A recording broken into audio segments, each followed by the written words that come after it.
Welcome, Greek U Nation, to episode number 248 of the Fraternity Foodie podcast. I'm your host, Mike Eilon, CEO of Greek University. I'm a speaker and a two-time author. Our second book is called From Letters to Leaders, Redefining New Member Education and Leveraging Belonging to Eliminate Hazing. That's available now on Amazon, so go and pick up that book. We call these episodes the Fraternity Foodie Podcast because there's nothing like great food to bring fraternity and sorority leaders together. Fun fact, one of the blurbs on our next guest's book was written by a guy by the name of Mark Timmies, longtime executive director of Pi Kappa Phi, who's getting ready to retire after many, many years of service to the fraternity. I'll tell you what, Mark and I have played tennis together on many occasions. He's a personal friend, and he's done so much great work for our fraternal community. So make sure you wish him well and on his retirement, and just know that collectively, no matter what fraternity or sorority you're in, just know that we are a better interfraternal community because of Mark's work. Our next guest is Joe Templin, a reformed psych. What is this? I can't even read today. Physicist, financial planner, startup founder, and autodidactic polymath, best described as a Swiss Army knife. That I know. Joe Templin has invested the past 2.5+ decades to help others reach their financial potential as a planner, a trainer, a mentor, and a creator. Joe is the managing director of the Unique Minds Consulting Group, LLC. He's the author of Everyday Excellence, which is the Kindle #1 new release in professional development.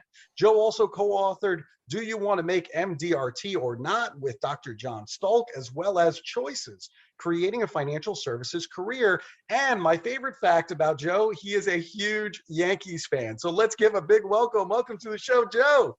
Thank you, Mike. This is going to be an absolute blast. I knew that right away. I said, all right, this is what I'm going to mark on my calendar, because Joe and I are going to have a lot of fun together. We have so much in common, so many common friends, and a love of the Yankees and fraternity life. So it doesn't get any better than that, right? Absolutely. So, all right, so let's go back in time. I know you're an alumnus of RPI, which is a fantastic institution. You spent some time over at Johns Hopkins as well. So I'm just curious, what made you choose RPI, Johns Hopkins? Tell us a little bit about your academic career. So I started in the Johns Hopkins Center for Advancement of Academically Talented Youth when I was 13 years old, because my parents said 12 was too young to start in college. So this was a very nascent program at that point. There were only a couple hundred people across the country who were involved in it. And it gave us an opportunity to truly accelerate. So I'm 13 years old. I'm taking senior level math. I'm taking graduate or undergraduate, college level writing classes, which it keyed off, 2 different components of my career long range. So it gave me a chance to truly accelerate. And some of the people that I met in that program, one is a good buddy of mine to this day, Dr. Scott. I mean, he got his PhD in applied mathematics and an MBA at 21 years old. Wow. So these are the sort of people that I was around, and it gave me an opportunity to accelerate and not stick out for being a geek. So I started at Hopkins, finished that program up, went to RPI to continue. And the reason why I went to RPI is when I looked at MIT and Caltech and all that, didn't want to go all the way across the country, hated cities. So MIT and Harvard was like, whatever. So it came down to Princeton and RPI. And my father, having gone to RPI and being very familiar with the campus, I had actually watched the first Big Red Freakout. I remember when we won the national championship in 1985, my dad was jumping up and down, broke the couch. That led me to going to RPI, which was one of the best choices of my life because of where it led me in terms of meeting certain people, and especially the fraternity world, where beyond just the walls of my fraternity, I served and have contacts and friends that have lasted generations. Yeah, that's a great institution, RPI. You know, this summer, my kids are getting ready to go to college. And so they're trying to figure out which college they want to go to. And of course, they set up appointments to go and take a look at Harvard and MIT. And I'm like, there is this school, RPI, that you might want to take a look at before you make that decision. You know what? If you are a nerd and want Yeah. to go into a smaller environment, RPI is a great place to go. Yeah. It is engineering boot camp, but it's also very eclectic because I was an applied physicist. I also studied communications, was in the MBA program. It literally is a smorgasbord for you in terms of education, both in the classroom and beyond. And that is one of the things that I participated in to the fullest extent. It's reflected in my life even at this point, that openness attitude towards learning. But that is actually one of the things that led me to choose my fraternity, was because of the eclectic nature of the brothers at that point. Yeah. So tell me a little bit more about the eclectic nature of Pi Kappa Phi fraternity at RPI. I mean, what was special about these brothers? So Pi Kappa Phi at RPI is known as the Castle. If you watched the movie The Age of Innocence, that was filmed there, or if you watch The Gilded Age, that's actually filmed in the fraternity also. So it is a 120-year-old mansion that was built by the richest guy in Troy when Troy was the richest city in the United States, because he wanted to show off to his friends in Washington, D.C. So it was basically, in some ways, a micro Sand Hill or Silicon Valley, in that it was the center of venture capital for the region. And so the brothers, I mean, just the diversity, RPI is primarily an engineering school. So 80+% of the people were engineers. But I was a physicist and a communications major, and Mike Caveney was a physicist a couple of years older than me. And this guy is now CTO of one of the biggest energy companies in the United States. And Greg Gelman was a communications major. So in the communications major, there were 10 undergrads total. And one of them was Gelman, who is now a captain in the US Navy, by the way. And so I had people like this. My big brother was a mathematician. He came from Florida. Here I am from upstate New York. There were guys from all over the country, all over the world. My pledge class, I think a third of us were not originally from the United States. And so this gave me an opportunity to experience and learn in just a tremendous way. And whether it was music, and there were a whole variety of different things. One of the brothers who was a year after me, John Harper, who's now a professor of mathematics in Europe, actually got me back into martial arts. And I ultimately ended up winning an international championship, and my oldest son is named after my Taekwondo master. So is this sort of exposure to ideas. And as a college student, your obligation is not to learn what to think, but how to think, and expose yourself so that you can find what your passions are for long range and get on your life quest. And a fraternity is one, or a sorority, obviously, is one of the best possible places to do that if they have a significant amount of openness in terms of their mindset. Yeah, 100%. I agree with you completely. You know that I'm a big fan of the fraternity and sorority system for all the same reasons why you are a fan. I think we completely agree there. The other interesting thing about you is you served as president of the Castle Alpha Tau Foundation and also as chapter advisor. So I'm just wondering, why do you stick around and continue to give back to the fraternity in terms of your time and resources well after graduation? Because we know that's not always typical. Yeah, and in fact, I've served as chapter advisor 3 different times, and every time that I ended up ultimately stepping down was when I had a kid born. And so, I had to take care of somebody else. And I served 2 terms as president of the old foundation, and then 1 term as president of the new foundation, the Castle Alpha Tau Foundation, which is completing a $2 million renovation. Wyatt Nordstrom and Jim Fry are doing an incredible job there. So, you can see how beautiful the place looks if you watch The Gilded Age. And the reason why I serve is because, as Muhammad Ali said, service to others is rent we pay for our life here on earth. I would not have become the person that I am if it were not for my fraternity. I got back into martial arts because of Harper. I got leadership opportunities. I was able to be our philanthropy chair multiple times. And over time, I ended up earning my Chartered Advisor of Philanthropy. I was one of the first 100 people on the planet to get this designation. I served on the board of Autism Society because of what I learned there. So I was given all of these opportunities to grow, to learn, to develop, to meet new people.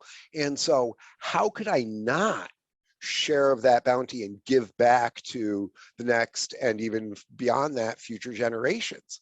I mean, we are given this, and so we have an obligation. As I always said, it's not my house. It is the house of future generations, and I was just a caretaker of it while I was there.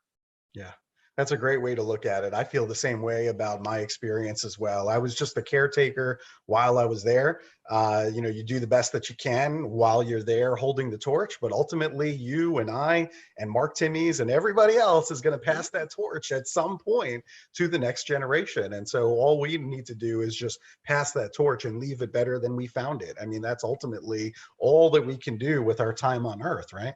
And that's the same sort of lesson that I'm trying to teach the Cub Scouts, the Boy Scouts, the people that I mentor, is leave it better than you found it. If you take that attitude, you're going to end up being okay in life. Yeah, I agree completely. You're also the co-founder and president of the Intro Machine Incorporated. That's an organization that's dedicated to teaching professionals in a variety of fields on how to build an introduction-based business. So tell all of our student leaders that are listening right now, first of all, what is an introduction-based business and how does that tie into ethical business development? So, for example, coming from financial services, one of the things that we learned early on, my friend Joey Davenport, the president of the Hoopus Performance Network, told me, decades ago, and it stuck with me, that cold calling is God's punishment for people who don't learn how to get introductions. Okay, literally, you're beating your head against the wall. You have to pick up the phone 100 times or make 500 cold emails to get one person to actually talk to you. And if you look at the probability of them keeping the meetings, keeping the business on the books, the development of it long range, the value of it, it's exceedingly low. And so to make 100 cold dials, you're literally talking a half a day. Instead of just making cold dials, how about you learn how to add value to the people that you work with, and then learn how to ask for introductions. Hey, I added value to you. You admitted that your life is better because of this. Because of that introduction to that fraternity, you've been able to do some business and you've learned things. I know that the president of XYZ fraternity. Would you mind introducing me? And if you do the right job and you're open and ethical about it and you have a good Boolean statement, if I create value, then, will you introduce me? And they agree. If they're a person of honor, then they will introduce you. And a introduction-based business is literally 100 times as efficient as cold calling, because instead of having to pick up the phone 100 times to get one meeting, you're picking up the phone 8 to 10. And you're more likely to get the business, and the business is stickier. It's going to remain with you longer, and the value of the business tends to be higher because there's more trust built into it, and you're going to be able to get more introductions from it. So instead of sitting there and cold calling for half the day, I can be able to get my business done in terms of business development, lining up new meetings and everything in one cup of coffee. Total. There you go. That's amazing. And to all of our listeners, Joe just gave you the blueprint on how to build a successful business, no matter what product or service you sell. Joe just told you how to do it. And it's all I through learned introductions. part of this as vice archon of my fraternity undergraduate in Rush. Hey, so-and-so, who else do you know who's a high quality young man who we should potentially be talking with, and give them the opportunity to look at what this fraternity can bring to them. See, now you're connecting the dots. Now you're connecting the dots between the fraternity experience and success in the business world. And it's brilliant, because people don't understand this. When I, as executive director, started new chapters, I mean, we were opening 4 new chapters a semester. The way that we did it is through connections, not by cold calling people. What we did was we got dressed up. We sent a couple of our recent graduates over to every sorority meeting on campus. And these guys said, hey, we're trying to build the best fraternity here on this campus. Do you know of anybody else who would be a great person to add to this great new fraternity that we're starting? And we got all of these warm leads. We knew exactly who this person was, what their phone number was, and who gave us the lead. So when we called this potential new member and we were talking about the new fraternity, we said that it was Susie at Alpha Phi that gave us the information. How much do you want to bet we got a coffee meeting after that phone call? Awesome. So like the biggest pledge class we ever had in Alpha Tau was 30 plus initiates, because we ran entire year pledge programs back then. And 6 of them came from the floor that I was the RA on.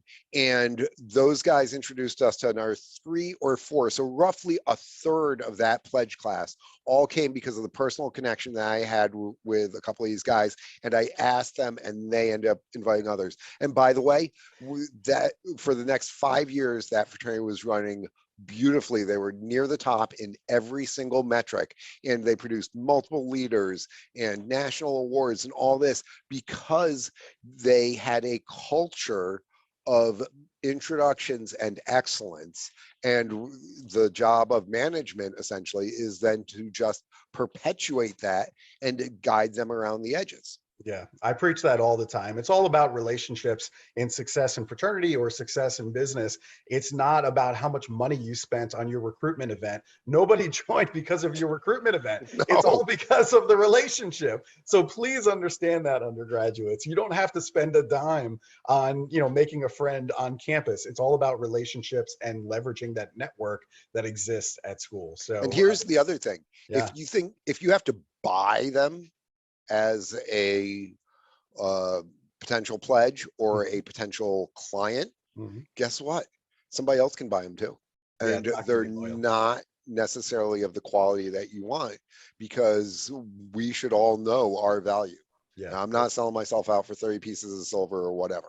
Right. Yeah, that's a great point. I like that. Let's talk about your recent book here. It's called Everyday Excellence. And one of the tips that you gave was to do a SWOT analysis and start improving your weaknesses through consistent, mindful practice. And you gave this example of Allen Iverson, who really didn't care as much about preparation. Practice. In Philly. We talking about he didn't practice. Care, right?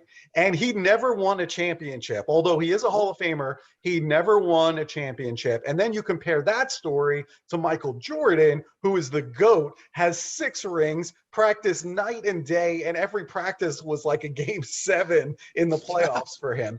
So my question is, do you really believe that our listeners can turn into Michael Jordan with some practice? Well, no, you need to practice like it's the most important thing, and that winning everything all the time is your only reason for existence. So I think a better example is going to be Kobe Bryant, actually, because like Michael Jordan got cut from his high school team, and that chip on his shoulder stayed with him forever. In his Hall of Fame speech, he invited the guy he lost his spot to come to that speech because he was still pissed off and driven by it. Okay, Kobe Bryant had a much gentler upbringing. I mean, his dad Jellybean was a sort of a goofball in a lot of ways, but he had that same fire and he practiced that exact same way. And so he said that after he won his first title was the most depressed I ever was, because he had reached the mountaintop. And then he realized it wasn't about winning one title, it was about winning multiple titles. And he started bringing out the best in other people around him. So, and the sheer practice level, I mean, he would finish and hit the weight room. And so if you have that attitude, I mean, I won my world championship and the next morning I was out training. Yeah.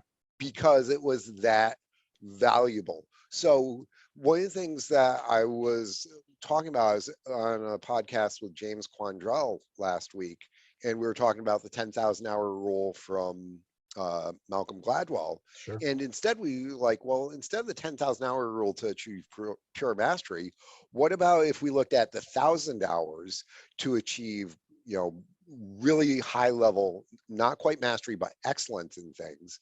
And you can then, in the same amount of time, become excellent in 10 different areas and then start cross pollinating and have your unique capabilities. And to get 1,000 hours, that's 1 hour every single day for 3 years. Think about that. Yeah. So if you practice martial arts 1 hour every single day, after 3 years, you're probably going to be close to getting your black belt. If you're a salesperson and you practice your language 1 hour every single day, you're going to become phenomenal. If you are studying psychology or learning to play an instrument or learning something else, and you spend 1 hour every day, consistently, you're going to turn around and within a handful of years, you're going to have an incredible skill. And if you keep doing this in multiple ways, which is one of the things that I talk with young professionals, you just graduated from college, stay in that mode. I mean, I kept my crappy apartment from grad school, which still didn't have a phone and no TV because I was never there because I was working so much, but I kept working like I was still a college student and kept studying and got my advanced degrees like this simply because I focused on it and it did not get out of that mode. I kept that practice of every single day for multiple hours physically, and that's how I ended up winning my world championship and ultimately going on and doing ultra marathons and stuff like that. So I kept that throughout it and maintaining that enthusiasm of a beginner, the Shojin mind, as we talk about in Japanese martial arts, and applying it consistently. You can become nearly unlimited in what you can achieve by the time you reach even 30 years old, and then you keep it up. Imagine what your life will look like. Yeah, that's amazing advice. I hope that all of our listeners will apply that in their own lives, no matter what it is that they're trying to accomplish. An hour a day for 3 years, and I'm telling you, you're going to see results, but you got to be committed to that. I Well, mean, you're going to see results after like a month. oh, Other yeah. people are going to see results Oh, from it, yeah. but you're going to get to the point where you've gotten past the J curve and you're starting to really see stuff. And then it's just becoming habit and becomes fun. And you see your growth Yeah. going on to that point. Yeah, that's definitely, there's also Tiger Woods mentality as well. I mean, there are famous stories about Tiger Woods, basically in the rain, just out there hitting over and over and over again. And everybody else was in the clubhouse, eating and drinking. And he's out there and the sun's not even out. I mean, the moon is out and he's out there hitting golf shots. And you know what? I mean, look at Larry what happened Bird in his doing career. 1,000 free throws every single day. Yeah. Okay. Dennis Rodman finishing the game and going and lifting immediately afterwards. Oof, Okay. amazing. Amazing. So it is just this habit of I can be better if I'm professional about it in how I approach doing this. And that's one of the reasons why Allen Iverson, although he was great, was never a champion, because he didn't have that champion mentality around it. Champions want to be coached and coached hard. Yeah. Iverson wanted to play. You're absolutely right. I think that's what separates those two, Allen Iverson and Michael Jordan. You can tell it's that discipline that unfortunately Allen Iverson just never really had. It just wasn't in him. The other question I wanted to ask you, why do you think it's important to do something that scares the crap out of you every day? Oh, this is awesome. Simply because, one, you realize it probably wasn't that scary. Two, as Joseph Campbell says, the cave that you fear to enter probably holds the treasure that you need. And so, you pick up the phone to call that big potential client. The worst thing that happens is they say no. And so you move on and you no longer have like that mental security blanket of, oh, I can call this person and potentially get it. The no is actually worth more because you have to stretch yourself to do it. I mean, I don't care if you're like, I hate heights. I am absolutely terrified of it. It's the one thing that scares me. So I'm going to go jump out of a plane this year. Yeah. Okay. And my friend convinced me to do it. He's like, you jump out of the plane and then we run a 10K and you get a belt buckle. I'm like, okay, you sold me on the belt buckle. So, it might take something stupid like that to do it. But if you consistently face these fears, you build your courage, you build your will set, in a way that is completely unparalleled. And if you spend 1 month doing something that scares you every single day, the entire rest of your life will be so much easier, because I don't care if it's asking out that pretty girl. I don't care if it's asking that client for the business. I don't care if it's asking your boss for the raise. I don't care if it's applying for grad school or, doing something else challenging. You build to the point where you have this confidence and capability because you've got a track record of succeeding. I mean, and even if you do something that you fear and you fail 7 times out of 10, guess what? That's a Hall of Fame pace for a baseball player hitting 300. Sure. Sure is. Yeah, that's great. And a little known fact is I'm also scared of heights. I went bungee jumping, and let me tell you, after you're done skydiving or bungee jumping off of a crane, I promise you, you will feel like you can do anything, because you're like, if I can do that, then sure, can I ask a client for an order? Absolutely. It's a lot easier doing that than The jumping off first a crane. ultramarathon that I was going to do, I was terrified I was going to die. Because I knew what it felt like after doing marathons and doing these other things. And, as Chow says in The Hangover, but did you die? No, I didn't. And so, all right, what's our next big challenge? That's right. I love it. And, another thing that I wanted to talk to you about too is, why do you think that college students should be hunting their great white right now? Because what do they got to lose? All right. So, like, when I got out of RPI, my total monthly nut between my student loans, which was by far my biggest expense because I came out of school at $100,000 25 years ago. Okay. My apartment was like $250, plus utilities on it. As I said, I didn't have phone or cable or anything like that. So, I had a car payment. So I needed $1,500 a month to survive because I could keep eating, ramen and tuna fish and stuff like that, which I actually did for a long period of time. So you know what? You're coming on out. You no longer have the time burden of schooling and all that. So let's say you're working 50 hours a week. You work a lot. Okay. I worked more than that, but so be it. Okay. And let's say that you're spending an hour a day on developing your mind and your body and your spirit, and there's some cross pollination on that. So let's say that you're using up 70 hours a week out of all that. So that's 10 hours a day on average. Let's say you sleep for 8 hours. So that's 18 hours. That's 6 hours a day. That's 40 plus hours a week. That's a full-time job right there. So you know what? Take some time, take 20 hours, 30 hours a week, chase that great white. Go, pursue that big thing, because if it fails, well, you still have your regular job. And even if your regular job is like in sales or something like that, where you're trying to build something, you're in an entrepreneurial capacity, guess what? If it fails, you know what? So you just keep sleeping on somebody's couch. We've all been there. Okay. It's not that big of a deal. It's not like you've got 2.2 kids and a golden retriever and a white picket fence and the minivan and the spouse that you got to take care of. You don't have to worry about all that. You've got the lifestyle. You've got, you can rebound. So take the risk when the downside is the lowest. And if you take this risk at 22, 24 years old and you start succeeding, where's your life going to be that's completely different? You'll be able to, by the time you're 30, do things that nobody else can comprehend. And that's one of the reasons why when I was building my financial services career, I worked 70 plus hours a week, plus training like a madman in martial arts and studying to get my designations, because I had nothing better to do. And so, I was able to make those sacrifices. Pretty soon I was able to travel all over the country competing. I was learning things. I was able to do things. And by the time I was in my early mid 30s, my ex-wife has to travel for work, and, she can't do certain things because the bosses needed her at this event, or, she had to go to this facility. And I was like, oh, you know what?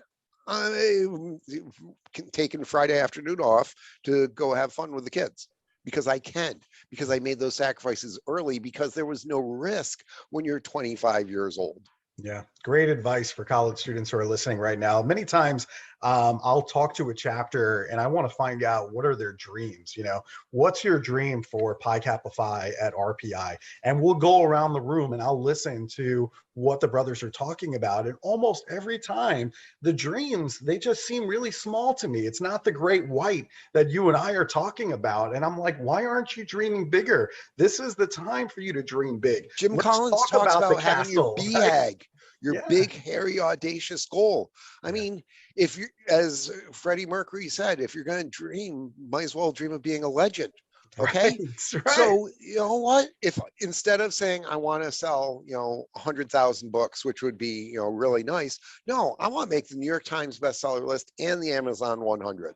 Okay. I want to be, mentioned in the same sentence as Mark Manson or James Clear or Ryan Holiday. Am I there yet? No, but I'm willing to do the work and grind it out. And I've got that sort of vision. And so even if I'm not in their realm, okay, these are guys who sell tens of millions of books. If I'm not in their realm, but I can like approach it, that's certainly better. So if you're going to set your sights low, guess what? You're going to hit the ground. But if you're going to set your sights high, you're going to end up flying into the sky. So do it. And then, stop dreaming and start working your butt off. Do the GTS, the get stuff done, grind it out. Be ready to pick up the phone and make those 50 dials a day, or send the 100 emails, or sit there and study, or write every single day. Build your day using habit stacking that James Clear talks about, so that you take care of these important things early on, so that when the chaos of the day shows on up, it doesn't disrupt you that much. And so you've accomplished the things that you need to do, whether it's running 5 miles a day for your physical health, whether it's studying, whether it's what you need to do for your spirituality. Focus on setting up your environment to do this, and you're going to be much more likely. If you can do it in the morning, you win the morning, you win the day. Mm-hmm. You talked a little bit about your time as a young adult, talking about your work and your commitments, all these different responsibilities that you had. Why do you think it's important for college students to look at how they spend their time, where they spend their time, and also who are they interacting with? All right, let's talk about that last one first, Yeah. because everybody's heard the saying that you become the average of the 5 people that you spend the most time with. So the people that I interact with the most are people with PhDs, special forces individuals, highly successful business owners. So those are the people who I'm around, and they inspire me in lots of different ways and push me. And so all my buddies who have PhDs are like, doctor, doctor, doctor. Oh, Joe, only master. And so, it is pushing me to actually go and finish off my PhD. Yeah. If I did not have, if everybody that I was hanging with was sitting around eating Cheetos, watching The Bachelor, and just wasting their life, guess what? That would be what the norm is. So I tell my teenage kid, no, don't hang out with the bad kids. Go hang out with the athletes. You're an incredibly gifted athlete. You're a gifted musician. Go hang out with them, because they're going to push you and draw you, and you're going to learn more from them. And the expectation is different. So look at who you invest your time with to see, are you spending it? Are you wasting it? Or is it an investment where it's going to bring you dividends and going to make you better and richer over time? So that's that part of it. What were your other questions, Mike? Well, just about how they spend their time and where they spend their time. So one of the things is that I think that people need to remember that mind, body, and spirit are critical things. And the habits that you establish young are what you're going to carry. I still get up at wicked early every single day, like I have my entire life. Even when I was in grad school and bartending and getting home at 5 o'clock in the morning from work, I was still back up at 8 a.m. so I could go to class. I'd take a half-hour nap in the middle of the day and catch up my sleep later on. So I've always been driven like this. But I get up and I try and win every single morning. That mind, that body, that spirit thing. I make sure that every single morning my habits are set up, my morning routine, so I can accomplish those sort of things. If you spend 5% of your time on each one of those, and you can cross-pollinate, by the way, you can listen to a podcast while you're running. I was preparing for my CFP exam by listening for tax code while I was preparing for my first marathon running on the treadmill. Wow. before going to work. And I would be the person who will unlock the door at work at 6:45 in the morning, so that, my first meeting, I was at my maximum energy. And so by noon, I accomplished more than all my peers would in an entire day. Nice. I really like that. That's awesome advice. One other thing I wanted to talk to you about in fraternity, I hear this all the time. It says, well, that's how we've always done it. I hear that over and over and over again. Why? Because our organizations are old. They started in the late 1800s, and tradition plays a huge role, as I'm sure it does at the castle as well. But Tradition why? is anything we've done 3 years in a row. I Right, heard right. that early So on. why is it important to rebel against that? This is how we've always done it. So my mom, who was a nun, by the way, and an educator, taught me respect but question everything. Okay, so and like when I was working for the Department of Defense doing research, you respect the generals, but you question everything. And when I was working Intel, same thing. You respect it, but you question everything. So we have this pledging process. Why do we do that? What is the benefit for them? What are the lessons we're trying to learn and teach them? Is this a good lesson? Is this a bad lesson? Is there a better way to teach it? Because, I think that people have become a little soft over the past couple of decades, and maybe this is the martial artist in me coming out, because, I was pushed hard as a pledge, which made me able to push hard when eventually I was trained for my black belt, and then competing in that space. It made it so that I could work 70, 80 hours a week and build businesses. It has helped me as a special needs parent, because I can be able to suck it up and go, which is a phrase that a lot of people think I learned from my fraternity. No, I did not learn that as a pledge. I learned that from my mom when I was 7 years old. Okay, so growing up on the farm, if you don't work, you don't eat. The job needs to be done, which is exactly the same sort of attitude that startup companies have, that if you're your own boss, you have, that if you're trying to build something incredible, you have, and should be in the attitude of the fraternities. But it's also, what? You don't need to be a jerk. Okay, so it's tough love, and that's what the job of a parent is to grow their kids so that they can be respectful, independent adults. Yep. That is the job of the fraternity and sorority, Mhm. is to grow these pledges into respectful, independent brothers and sisters and individuals, and eventually members of the community. So, looking at the traditions, some of these traditions just came about because they were somewhat fun and were in a different, era, like the huge parties from the 1980s and 90s that obviously can't happen today.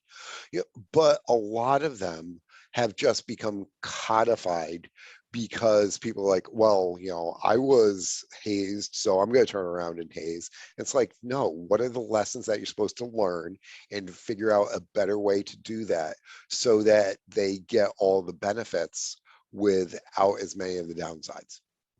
Mhm. I like that a lot. I think that's all really, really good stuff. One other question, because I know, you do talk about financial literacy for new graduates. So I'm just wondering, I mean, do you have, kind of off the cuff, do you have any tips for new graduates in terms of their financial literacy? One, make sure that you find some good education. But the most important thing that comes down to is a saying that Jocko Willink, the former Navy SEAL, TED speaker, author, podcaster, has: discipline equals freedom. When you're 22, 23 years old, the dollars that you set aside at that point are worth 4 times what somebody in their late 30s sets aside. When you graduate from college, I mean, as I said, I kept my crappy apartment.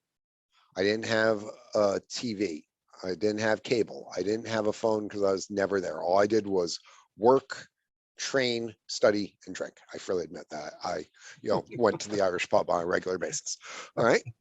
But I mean, I also worked 75, 80 hours a week and studied, 20 hours a week, and, did martial arts for 30 hours a week. So, or maybe 20 hours a week. So squeezing in, a couple of nights going out and having a few drinks was perfectly acceptable. And I walked home. So it's not like I was stupid or anything. Mhm. So maintaining that lower lifestyle. I mean, my income jumped tremendously those first few years, but my lifestyle didn't. And so my income was growing like this. My lifestyle was staying the same, essentially. And so that allowed me to set aside all this additional revenue to build these saving habits. And so one of the things that I teach young people is that always have your income grow faster than your lifestyle. Because too many people, they get a raise and they spend all of it. You get a bonus, they spend all of it. No, set aside half of your raise or your bonus every single time, half of it. And if you do that consistently, your savings rate is going to go up and you'll be on track eventually. If you consistently have the discipline to study, because the best investment that you're ever going to make is in yourself. Okay, diversify your skill set so you're not dependent on that one employer, because guess what? You're not going to work with them for 35 years and get a gold watch and a pension. Doesn't happen anymore. Nope. So diversify your skill set, which comes back to that 1,000-hour rule. Okay, but that comes about from having the discipline to consistently improve yourself, the discipline to save, the discipline to learn, the discipline to go find a mentor within work so that you're getting additional insight, the discipline to have your LinkedIn profile and your resume up to date at any point, the discipline to, hey, you're in studying mode still. Why don't you start pursuing your CFP or your CPA or your professional engineering license or getting your master's degree or whatever? Why don't you maintain that discipline of daily education and keep it going? If you have discipline, you will have freedom long range. And that is literally the core of success, whether it's financial, educational, or professional.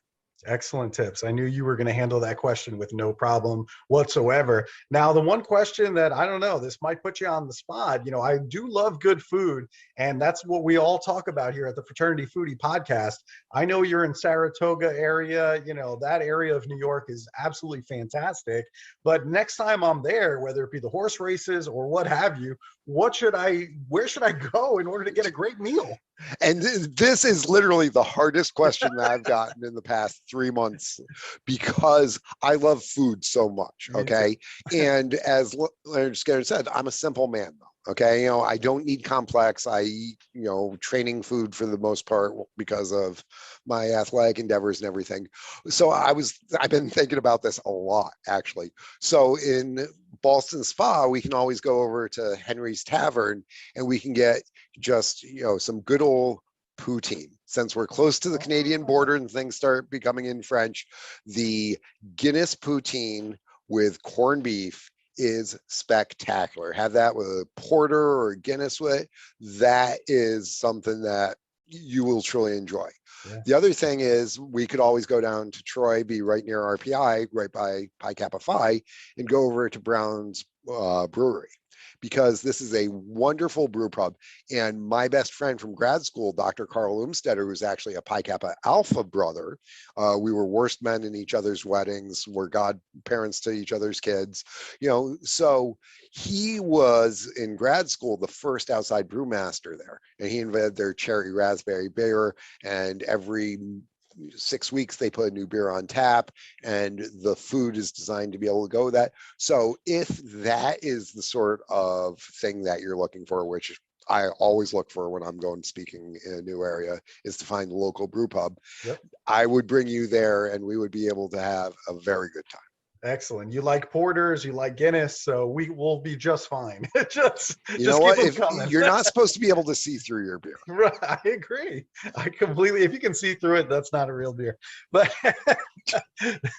well, this has been a lot of fun. So, if our listeners, if they want to book you to speak on their college campus, maybe they want to connect with you, maybe they want to buy your new book, where should they go to do all of these things? So they can buy the book at Amazon, Barnes & Nobles, all normal places like that. They can also get at my website, which is everyday-excellence.com. And I recommend that they go there because 6 times a week, I'm putting up a new microblog. I'm putting up the podcast, so this one will be able to live there. I've got a YouTube channel that connects there. So there's a constant source of micro blasts, little hits of Joe to get you going. They can follow me on Twitter or Facebook. That's at EDE with Joe, EDE for Everyday Excellence. Joe, that's me. Or if they want to reach out to me, they can always reach out to you, Mike, through Greek University and be able to get a hold of me there. Absolutely. That sounds fantastic. So it's Everyday Excellence. Go and check that out on the web. Go and pick up that book, Everyday Excellence. I know that you're absolutely going to love it. Some tips every single day. So it's very digestible, and it's something that you can do over time. You don't have to read the whole book in one sitting. It's a multivitamin for life. So you take it every single morning. Yeah. Takes 1 to 2 minutes, and it will make your day that much more excellent. That's fantastic. Joe, this has been a fantastic interview. I really enjoyed getting to know you a little bit better today. So I enjoyed our time together. Thank you. Thank you so much for everything that you do. It's great getting to know you here. Mike, thank you. Be excellent and grow today. I will. And to our listeners, I hope that you enjoyed Joe's message. And if you did, please like it. Please share it with other fraternity and sorority members on your campus. And we hope to see you on the next episode of the Fraternity Foodie Podcast. Thanks so much for joining us, and we are going to see you next time.